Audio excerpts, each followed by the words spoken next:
Assalamualaikum warahmatullahi wabarakatuh. Kali ini penulis akan membahas soal hubungan antara kencangnya motor KTM akhir-akhir ini sampai bisa juara satu dengan uh, Honda, terutama Marc Marquez. Di balapan Brno barusan itu KTM kencang, nggak hanya Brad Binder saja yang bisa juara satu, podium juara satu, tapi juga Paul Espargaro sempat di posisi ketiga. Terus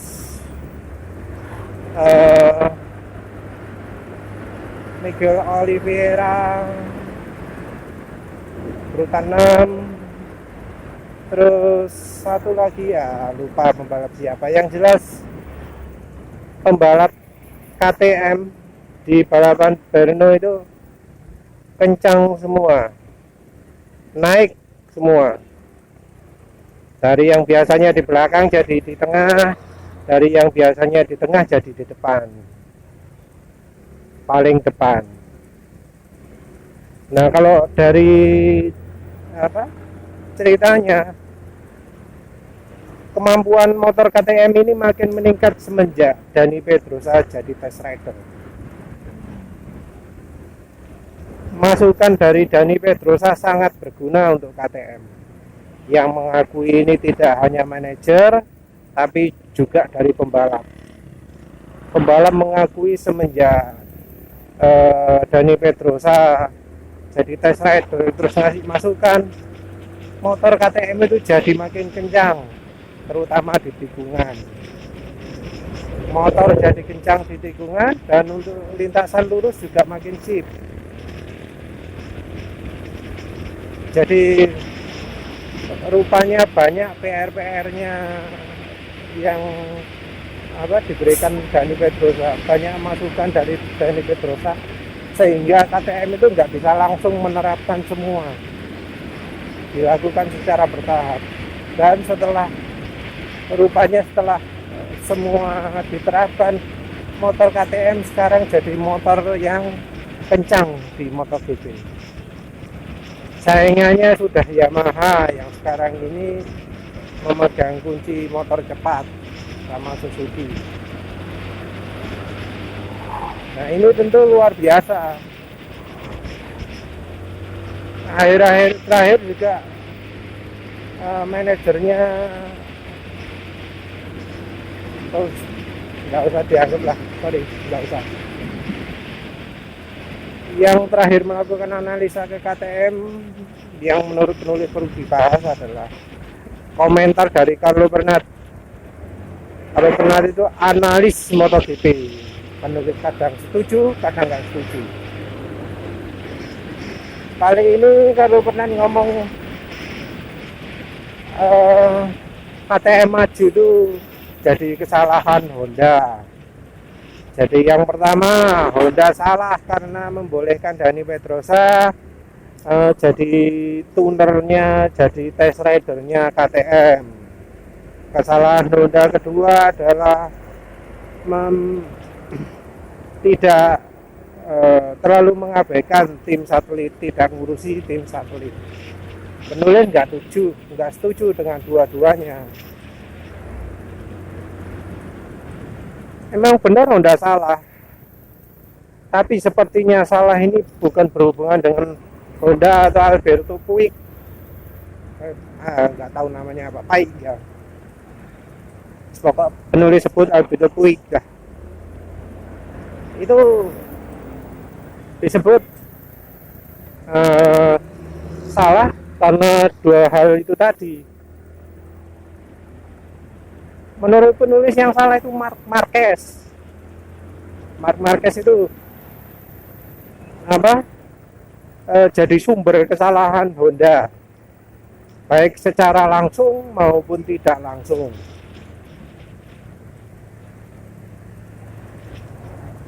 Sumber utamanya adalah karena Mark ngeyel,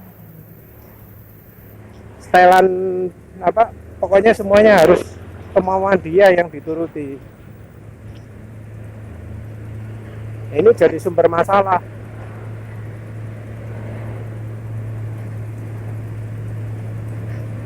Karena semua hal juga harus dituruti. Waktu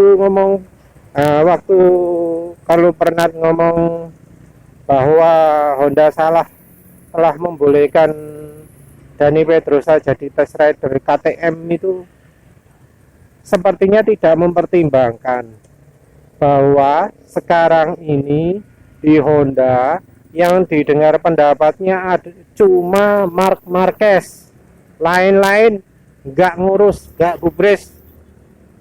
Puig sendiri pernah ngomong, tugas pembalap itu ya membalap sesuai dengan motor yang diberikannya. Wes nggak usah ngomel, nggak usah apa cari alasan.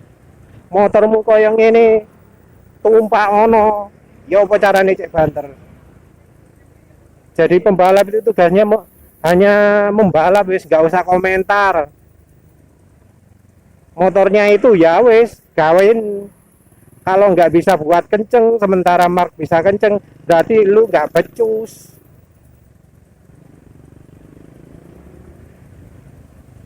Tugas pembalap cuma membalap toh. Kalau soal settingan motor, terserah pembalap yang paling kencang. Marknya juga ngomong gitu. Lu mau ngubah setelan Honda, Bang? Itu ada Calcrucelo sama Lorenzo ya. Kalau mau ngubah, lu harus menang dulu. Kalau lu nggak pernah menang, ya ojo wani-wani, jangan berani-berani ngubah setelan motor Honda. Setelan motor Honda yang seperti itu yang bisa bikin aku menang, yang bisa bikin aku hebat. Jangan berani-beraninya ngubah setelan motor Honda, jangan berani-beraninya minta motor Honda digini gitu kan. Kecuali kalau lu pernah ngalahin gue, pernah jadi juara dunia dan seterusnya. Intinya pokoknya di Honda itu Mark nomor 1, sing paling hebat. Pingin permintaannya apa dituruti, setelan macam-macam dituruti, motor mintanya diginikan, digitukan dituruti. Bahkan sampai pembalap Mark minta adiknya dimasukkan Honda, sesuatu yang sebenarnya cukup aneh. Ternyata dibolehkan juga, dianggap Alex itu sama kayak Marquez dulu, langsung bisa kenceng di Honda.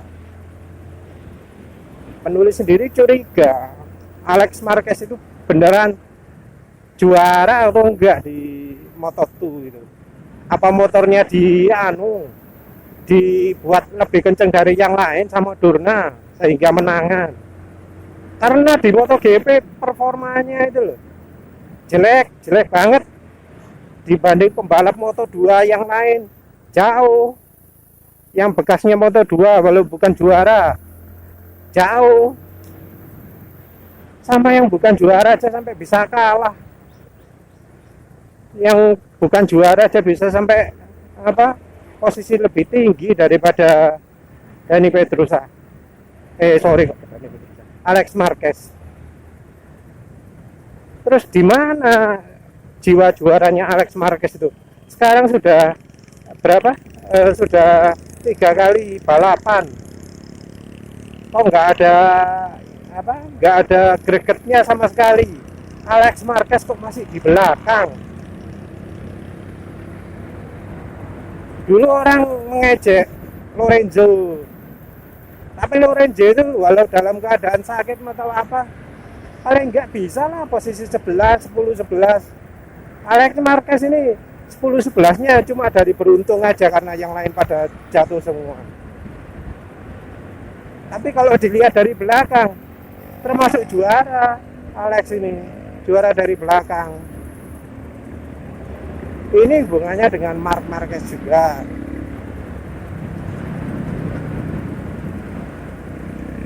Terus apa eh sorry, Alex Marquez mungkin nggak relevan ya untuk soal ini, tapi itu hubungannya dengan nanti soal berikutnya yang tim satelit. Nah sekarang kembali lagi ke soal setelan mesin. Nah apa Marc Marquez ini punya bakat untuk setelan mesin? Di zaman Lorenzo jadi jelas ketahuan bahwa Honda ini sikapnya keras, ngeyel. Kalau yang pantas menentukan setelan mesin itu juara, ngeyel terus pokoknya kalau juara itu pasti dianggap bisa nyetel motor. Tapi ternyata parah, ternyata salah besar mempercayakan setelan motor ke Marc Marquez itu.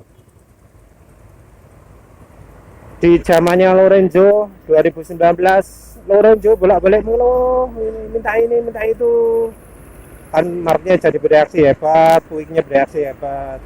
Nggak cuma Lorenzo aja, begitu tahu Lorenzo ngoceh, Carl Crutchlow juga ikut ngoceh.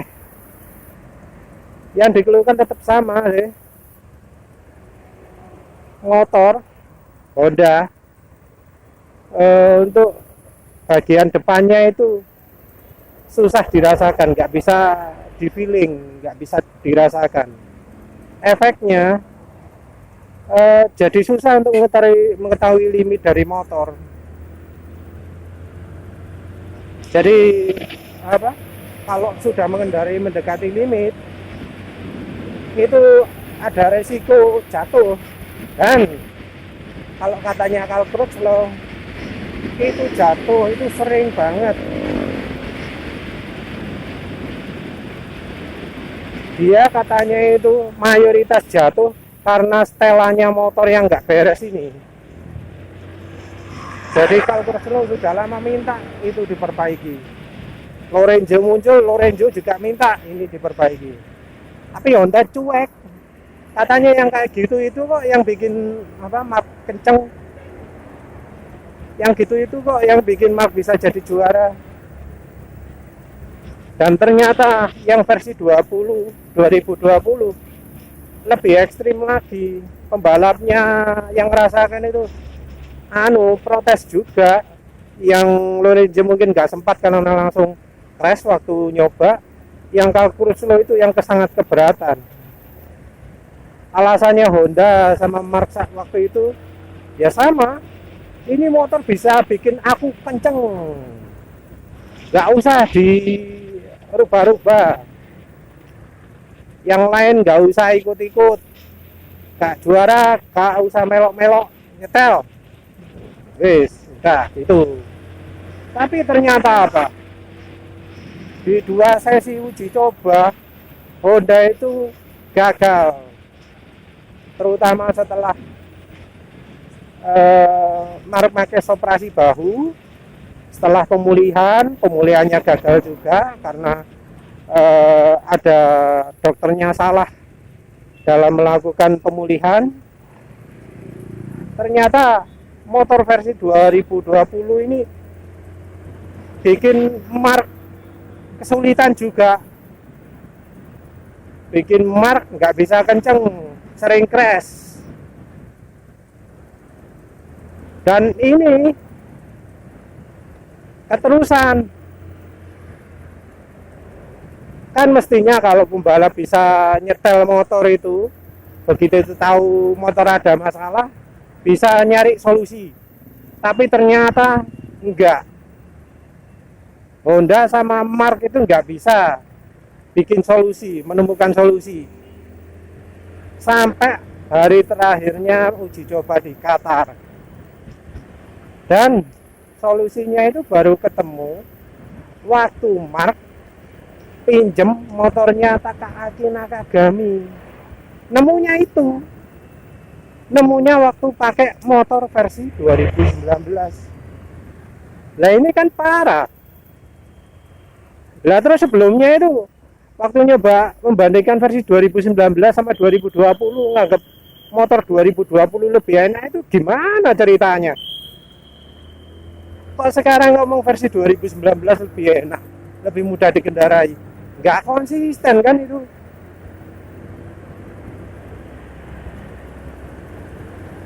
Terus juga mengapa kok sampai hari terakhir nggak bisa nyari solusi? Kan berarti Mark itu nggak bakat untuk nyetel motor, nggak punya kemampuan untuk nyetel motor. Tapi segitu sama Honda dikasih mandat untuk nuruti semua permintaannya Mark. Mark sendiri sepertinya ngeyel kalau motor kencang itu, kalau iya itu bisa kencang kalau berdasarkan pilihan motornya dia. Tapi di tahun ini terbukti tidak. Dan sepertinya masalah bagian depan nggak ada feelingnya itu juga yang bikin Mark gagal jadi juara. Mungkin gagal jadi juara dunia. Dari 2 kasus kehilangan grip di balapan di Jerez, itu katanya Carl Crutchlow adalah karena memang bagian depan motor Honda itu sensitif, nggak bisa ditebak. Engine brake juga nggak konsisten. Jadi masalah yang dialami Mark tahun ini itu adalah sumbernya dari Mark sendiri dan Honda. Pertama, karena Mark pilih motor ternyata nggak bisa. Motor versi 2020 katanya bikin kenceng, tapi nyatanya waktu dicoba lagi setelah operasi nggak kenceng, malah lambat. Yang kedua, masalah yang dikeluhkan sama Lorenzo, yang bikin Lorenzo sering crash, yang bikin Carl Crutchlow sering crash, itu nggak segera dibenahi oleh Honda karena nuruti permintaannya Mark. Tapi ternyata apa? Masalah ini, kelemahan ini, penyakitnya motor Honda yang ini bikin Mark crash, gagal jadi juara, dan kemungkinan gagal jadi juara dunia.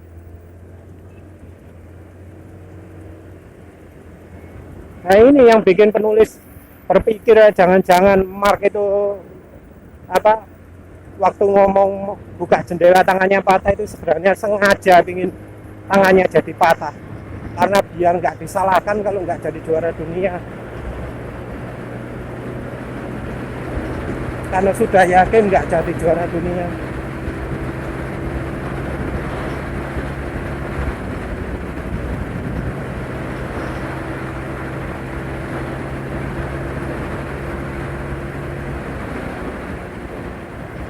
Selain itu jelas ya, semua Honda itu Marknya pingin kalau motor itu disetel berdasarkan permintaan Mark. Mungkin waktu Mark baru masuk yang nyetel motor itu Dani Pedrosa. Dani Pedrosa sendiri disebut sebagai jeniusnya suspensi. Tapi akhir-akhir ini semua harus nuruti Mark. Kalau dibilang Honda salah telah mengizinkan Dani Pedrosa jadi nyetel motornya KTM, sebenarnya salah juga, karena di Honda sekalipun omongan Dani Pedrosa nggak bakal digubris, karena yang digubris cuma omongannya Marc Marquez. Karepmu Dani Pedrosa ngomong apa, komentar apa, mengeluh apa, yang dituruti cuma omongannya Marc Marquez. Jadi Honda gak merasa berat ahli tuner macam Dani Pedrosa itu lari ke KTM. Ngapain berat? Lawong kuwi kadang ngomong, lu rider, kalau jadi rider tugasmu balap doang, nggak usah ngurusin nyetel mesin. Nyetel mesin itu urusannya juara dunia, urusannya yang sering juara. Ya wis, nggak nyesel. Dianggap orang kayak Dani Pedrosa ini nggak punya pengaruh, nggak bisa bikin motor kenceng. Tapi sepertinya kemenangan dari KTM pasti bikin Honda mikir, karena sudah terbukti loh sebenarnya di banyak kasus bahwa rider yang bukan juara itu juga bisa bikin motor itu kencang. Kalau di Honda rider paling kencang Marc Marquez, waktu itu Dani Pedrosa nggak kencang, dianggap nggak bisa nyetel, tapi ternyata Dani Pedrosa bisa bikin KTM kencang. Di Yamaha juga ada kasus sama, Vinales itu rider paling kencang dari Yamaha dibandingkan dengan Rossi. Tapi waktu keputusan memilih setelan motor diserahkan sama Vinales, apa yang terjadi? Motornya lambat. Vinales sendiri sering mengeluh, Rossi juga mengeluh, dan ternyata kemudian setelah Rossi yang diputuskan untuk milih motor, Vinales juga bisa jadi kencang, jadi di depan. Jadi walau Rossi itu lambat, untuk nyetel motor pinter, jago, sudah mahir ahlinya. Jadi walau Vinales itu pembalap yang paling cepat, kalau untuk setelan tetap Rossi yang paling hebat di Yamaha. Seterusnya juga gitu. Di Ducati ada juga contoh. Di Ducati itu kan sebenarnya Lorenzo ngasih banyak saran, tapi nggak digubris. Dan ternyata setelah sarannya dituruti, Lorenzo bisa podium, bisa juara 1, bisa menang. Dan ternyata sarana Lorenzo tetap dipakai sampai sekarang sama Jack Miller. Jack Miller jadi bisa posisi di depan, bisa sampai 3 di posisi 2-3 gitu. Dan Jack Miller hasilnya sekarang apa? Jadi ditarik ke tim inti. Jadi setelannya Lorenzo itu, saran-saran Lorenzo itu termasuk bagus. Di Yamaha juga begitu. Saran Lorenzo ternyata dianggap sangat membantu. Bahkan oleh Valentino Rossi sekalipun. Rossi sendiri mengakui bahwa saran Lorenzo itu berguna untuk Yamaha. Dan terbukti motor Yamaha kan kenceng tahun ini. Itu kan juga salah satu efek dari sarannya Lorenzo. Coba lihat Honda, nuruti sarannya Marc Marquez, lambat motornya. Marc Marquez sendiri juga mengalami resiko motornya kehilangan grip sehingga gagal juara. Honda gagal juara kan ya salahnya Marc, karena ngeyel, nggak mau yang lain ikut-ikut nyetel motor. Padahal terbukti seringkali Marc itu resiko nggak jadi juara dunia karena grip ban depan hilang. Jadi juara kan karena Marc bisa menyelamatkan diri. Begitu kemampuan menyelamatkan dirinya berkurang, hancur Marc.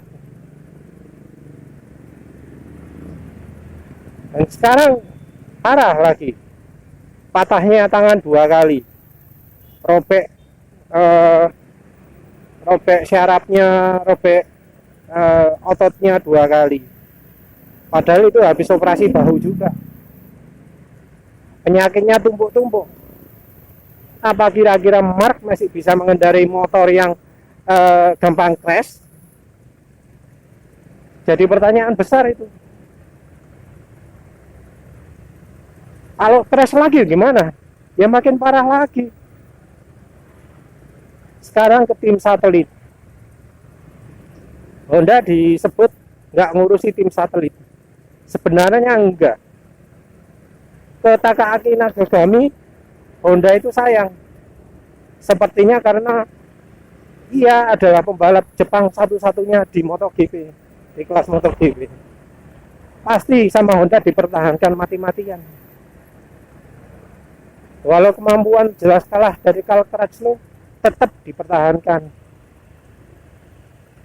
Nah, bilang Karl Bernard bilang begitu kan karena sekarang ini Carl Crutchlow kayak ditendang dari Honda untuk memasukkan Paul Espargaro.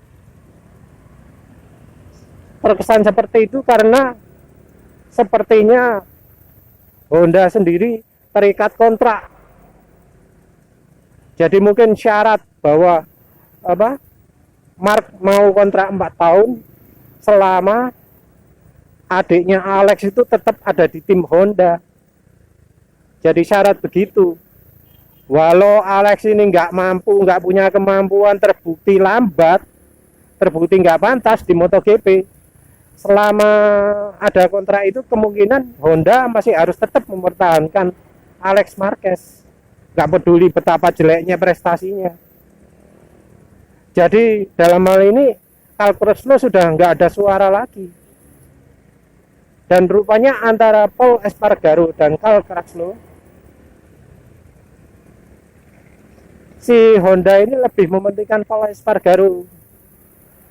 Menurut penulis pertimbangannya karena wajar, Carl itu sering mengeluh nggak bisa kencang karena cederanya. Sekarang ini Carl itu kayak orang penyakitan karena sering crash, karena ya motor Honda yang bikin dia crash dan cedera. Dibanding dengan itu kan Paul Espargaro orangnya masih seger, walau secara kemampuan masih di bawahnya Carl Crutchlow, tapi kan Hondanya sendiri menganggap Paul Espargaro punya potensi. Tapi ada satu hal yang nggak diperhatikan oleh Honda, yaitu soal crash. Nah, bagaimana Paul Espargaro bisa mengatasi crash ini? Gimana caranya ia bisa kencang di motor Honda kalau nggak sering crash? Mark sendiri sudah ngomong, kalau ingin kencang di motor Honda itu harus sering crash. Dan kalau Paul Espargaro jadi muncul trauma kayak seperti yang dialami Jorge Lorenzo, ia nggak akan bisa kencang. Jadi seperti Lorenzo juga nggak bisa kencang karena nggak berani, karena begitu kencang ia akan bakal crash. Dan ini hasil dari setelannya Mark juga. Sumbernya ya Mark Marquez lagi. Mark nggak mau bikin motornya nggak gampang crash karena dianggap setelan itu yang sudah cocok. Jadi dua-duanya itu nggak bisa nyalakan Honda sama Puig. Mark juga salah karena sekarang ini Honda menganggap Mark jadi raja, Puig menganggap Mark jadi raja, sembarang-sembarang nuruti Mark. Ya sudah, itu efeknya. Carl Crutchlow keluar, motornya gampang crash, Mark crash, nggak jadi juara.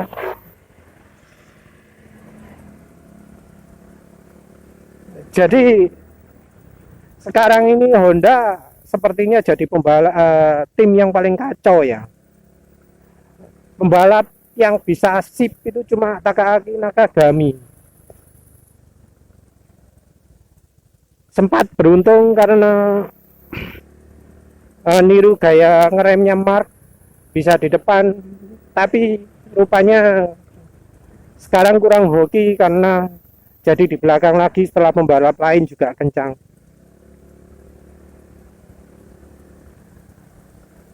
Honda sendiri juga dari sisi mesin kesulitan, dari sisi settingan kesulitan, karena bannya Michelin yang sekarang grip ban belakang lebih besar, motor jadi nggak seimbang, apalagi motornya Honda itu terkenal sulit belok.